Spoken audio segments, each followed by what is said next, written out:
Hey everyone, and welcome back to another recap of Netflix original series Black Summer, which is a prequel to the Sci-Fi Channel's Z Nation set in the beginning of the zombie apocalypse.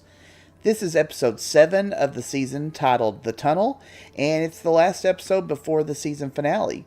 If you have missed any episodes, there's recaps for the previous 6 here on the channel. Let's go ahead and jump right into it.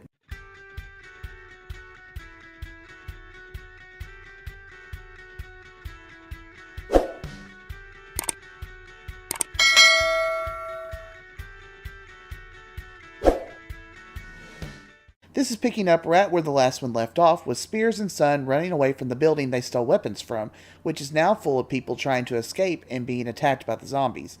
They hide inside another building as Rose, Lance, William, Carmen, and the bearded man join them. Carmen asks where Manny is, but before anyone can respond, people rush into the building trying to escape the zombies. The group hide in another room as the military men who were watching them from a roof in the previous episode shoot up the zombies and tell them it's okay to come out. The group step out into the hallway, and the military men tell them they can take them through the city and pass downtown to the stadium. Rose tells them to lead the way. The men lead the group through the warehouses and then stop in a big room and tell them they all need rest. It's a good idea for them to get some sleep. The men tell the group that the next evac leaves in 18 hours. Rose asks where they're taking them after they get to the stadium, and they tell her probably Alaska or Cuba. All the urban cities are taken over, and your best chance is in the middle of nowhere. They say that this all began in Denver, and that within 72 hours the whole place was a dead zone, which is their phrase for places completely taken over by the dead. No living. They say the entire West Coast is going black, and William asks about Houston, where his family's from, but the outlook isn't good. At some later time in the night, Rose wakes up and she cannot find Spears. She wanders around looking for him but finds no trace of him as she goes deeper into the building. Why on earth she did not wake someone up to at least tell them where she was going? I don't know, Lance is really rubbed off on her, I think. She comes up on the two military men walking Spears down a tunnel. They tell her not to concern herself with what's going on and continue to walk him down. They tell her that this man isn't Spears, that the real Spears was a member of their team, and this man is named Julius James, a murderer.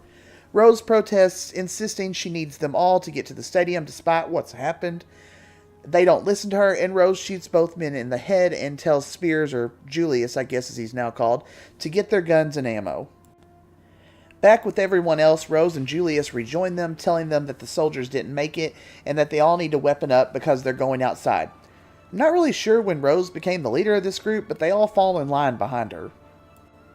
Outside, the group walk through the doors, and the bearded man whistles, and the dog we saw avoid Lance in episode 4 comes running. The man and the dog walk off, and nobody really questions it except Lance, who asks where they're going, but the man doesn't respond, and Rose says they need to get going. I really have no idea what's going on with this scene, but the episode ends there. So next up is the season finale, and I'm going to go ahead and leave this video right here and get to watching how it all ends. Thanks for watching, everyone. If you liked the video, be sure and give it a thumbs up, and consider subscribing to the channel for daily recaps and reviews of your favorite shows and movies.